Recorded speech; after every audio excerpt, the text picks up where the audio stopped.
আমার প্রিয় West Bengal state ইউনিভার্সিটির 4th সেমিস্টারের ছাত্রছাত্রীরা যারা বাংলা MIL পরীক্ষা দেবে তাদের জন্য আমার এই ভিডিও।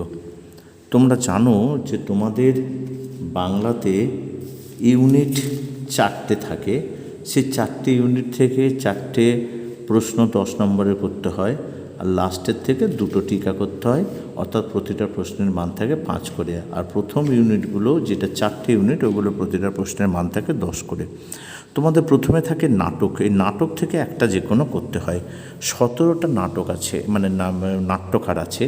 তাদের মধ্যে তোমার ধরা যাক গত বছরে যে দুটো এসেছে সেই দুটো তুমি বাদ দিলে, তাহলে তোমাকে 15টা এই নাট্যকারদের পরিচয় তোমাকে করে রাখতে হবে। তারপরে আছে 2 নম্বরে আছে নূরজাহান, একক 2 আছে নূরজাহান নাটক। নূরজাহান নাটকে যথেষ্ট ওটা খুবই টাফ আছে, ভালো রকমভাবে পড়ে রাখতে হবে, প্রশ্নগুলোকেও ভালোভাবে করে রাখতে হবে। এবার একক 3 আছে তোমাদের 20 শতকের কথা সাহিত্যের ইতিহাস। সেখানে তোমাদের 16টা ওই তোমাদের গল্পকার এবং ঔপন্যাসিক আছে।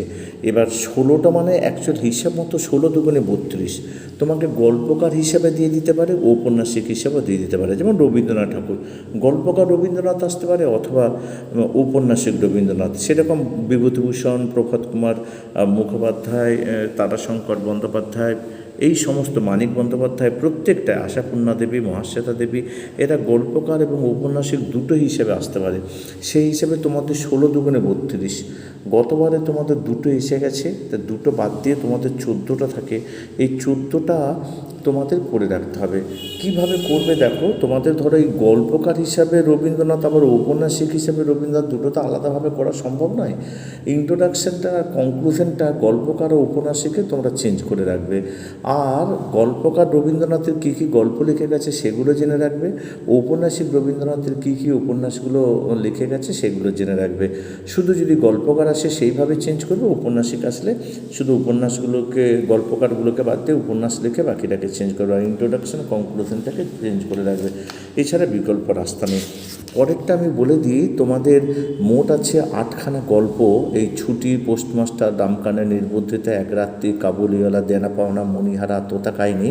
তার সঙ্গে থাকে কবি, এবং হয় কবিটা খুব ভালোভাবে করে যাবে, কবি থেকে টার্গেট করবে, নতুবা এই যে 8খানা গল্প গতবারে ধরো একটা এসে গেছে, সেটা বাদ দিয়েও তোমাকে 7খানা করতে হবে। এই ধরনের বাংলা সাজেশনটা তোমাদের এইরকম। আমি যতটা সম্ভব পেরেছি, চেষ্টা করেছি কতটা কোনগুলো ইম্পর্টেন্ট, কোনটাকে ভালো বেশি গুরুত্ব দেওয়া যায়, কিভাবে এটাকে করা যায়, গতবারে কোনটা এসছে, কোনটা আসতে পারে, ছেলেদের জন্য কোনটা, মেয়েদের জন্য কোনটা আসতে পারে, খুব চিন্তাভাবনা করে তোমাদের সাজেশন করেছি আর কি। তোমরা দেখে নাও, তোমাদের বিশেষ করে যারা only for BA programme, only for female, তারা কীরকম করবে। একক 1, 1 রূপক ও সাংকেতিক নাটক রচনায় রবীন্দ্রনাথের অবদান। 2 বাংলা নাট্য সাহিত্য ধারায় তুলসী লাহিড়ীর বিশিষ্টতা। আমি প্রত্যেকটা প্রশ্নের পাশে স্টার চিহ্ন দিয়ে দিচ্ছি, স্টারগুলো ভালো করে খেয়াল করে রাখবে। 3 বাংলা নাট্য সাহিত্য ধারায় মন্মথ রায়ের বিশিষ্টতার পরিচয় দাও। 4 বাংলা নাট্য সাহিত্যে বিজন ভট্টাচার্যের অবদান আলোচনা করো। 5 শম্ভু মিত্র ছিলেন একাধারে নট, নাট্যকার ও পরিচালক। তার নাটকগুলি তাই মঞ্চ অভিনয়ের দিকে লক্ষ্য রেখে রচিত। এই মতটা কতদূর গ্রহণযোগ্য আলোচনা করো। 6 নম্বর বাংলা নাট্য সাহিত্যে পৌরাণিক নাটক রচনাধারে ক্ষীরোদ প্রসাদ বিদ্যাবিনোদ এবং বাদল সরকারের অবদান আলোচনা করো। একক 2 নূরজাহান নাটকটির ঐতিহাসিক উপাদান উল্লেখ করে সার্থকতা নিরূপণ করো, অথবা ঐতিহাসিক ট্র্যাজেডি হিসাবে নূরজাহান নাটকটির সার্থকতা বিচার করো, অথবা ঐতিহাসিক নাটক হিসাবে নূরজাহান নাটক কতখানি সার্থক। 2 নম্বর মুখ্য না হয়ে লয়লা চরিত্রটি নূরজাহান নাটকে কতখানি গুরুত্বপূর্ণ হয়ে উঠেছে তা আলোচনা করো। 3 নম্বর নূরজাহান নাটকে স্বগতোক্তি ব্যবহারের সার্থকতা বিচার করো। 4 নূরজাহান নাটকে অপ্রধান চরিত্রগুলি আলোচনা করো। 5 নূরজাহান নাটকে জাহাঙ্গীর চরিত্রটি আলোচনা করো। 6 নূরজাহান নাটকে শের খাঁ ও নূরজাহানের সম্পর্কের পরিপ্রেক্ষিতে নাটক রচনা কতখানি সার্থক হয়েছে আলোচনা করো। এবার একক 3 ছোট গল্পকার প্রভাত কুমার মুখোপাধ্যায়ের কৃতিত্ব আলোচনা করো। 2 ঔপন্যাসিক শরৎচন্দ্রের প্রতিভার পরিচয় দাও। আজও বাংলা সাহিত্যের সর্বাধিক জনপ্রিয় ঔপন্যাসিক শরৎচন্দ্র চট্টোপাধ্যায়, তার প্রতিভার মূল্যায়ন করো। 3 ছোট গল্পকার অথবা ঔপন্যাসিক আশাপূর্ণা দেবীর কৃতিত্ব বিচার করো। 4 ছোট গল্পকার এবং উপন্যাস রচনায় রবীন্দ্রনাথের কৃতিত্ব আলোচনা করো। আর 5 হচ্ছে উপন্যাস রচনায় বিভূতিভূষণ বন্দ্যোপাধ্যায় এবং মানিক বন্দ্যোপাধ্যায়ের কৃতিত্ব আলোচনা করো। এবার এরপর 4 দেখো, এরপর 4 হচ্ছে কবি উপন্যাসের একটা বড় অংশ জুড়ে আছে গান আলোচনা করো। 2 নম্বর কবি উপন্যাস অবলম্বনে ঠাকুরজি এবং বসন্ত চরিত্রটি আলোচনা করো। 3 কবি উপন্যাস অবলম্বনে নায়ক হিসেবে নিতাই চরিত্রের সার্থকতা বিচার করো। 4 কবি উপন্যাসে ঝুমুর সম্প্রদায়ের জীবনচর্চার যে ছবি ফুটে উঠেছে তার পরিচয় দাও। 5 কবি উপন্যাসে অপ্রধান চরিত্রগুলির ভূমিকা কী। 6 রবীন্দ্রনাথ ঠাকুরের দেনা পাওনা গল্পে নিষ্ঠুর সমাজ ব্যবস্থার পরিচয় দাও। 7 স্ত্রীর পত্র গল্পে নারীর প্রতিবাদের স্বরূপটি নিরূপণ করো। 8 রবীন্দ্রনাথের ছুটি গল্পের নামকরণের সার্থকতা লেখো। 9 পোস্টমাস্টার গল্পে রতনের মর্মব্যথা ও অনুভূতি বিশ্ব সংসারের চিরন্তন প্রেমে পরিণত হয়েছে আলোচনা করো, অথবা কিভাবে বালিকা রতন নারী রতনে রূপান্তরিত হলো। এবার যে কোনো 2টো প্রশ্ন এখান থেকে করতে হয়। 5 × 2 = 10। 1 নম্বরে টিকা লেখো। মুক্তধারা, দেবীগর্জন, কারাগার, শাহজাহান, কৃষ্ণকুমারী, ফেডারি ফৌজ, জবানবন্দি, টিনের তলোয়ার, মেবার পতন, ছেঁড়া তার, বাকি ইতিহাস।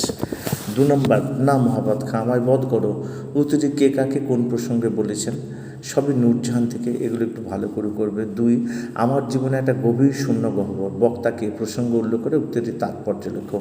3 হতভাগিনী নারী আমরা কিছু শিখিনি, কেবল ভালোবাসতে শিখেছিলাম, বক্তাকে তাৎপর্য লেখো। 4 সংসারে কেউ সেদে বড় লোক হয় আর কাউকে বা সংসার বড় লোক হতে সাথে, উক্তিটির বক্তাকে কাকে উদ্দেশ্য করে কথাটি বলেছে তাৎপর্য লেখো। আর 5 হচ্ছে নূরজাহান নাটকের জনতা চরিত্রের বৈশিষ্ট্য উল্লেখ করো। 3 নম্বর টিকা লেখো। ঘরে বাইরে, জাগরি, হাজার চূড়ার সিনেমা, পথের দাবি, প্রথম প্রতিশ্রুতি, পুতুল নাচের ইতিকথা, গণদেবতা, চোখের বালি, আরণ্যক আর শ্রীকান্ত।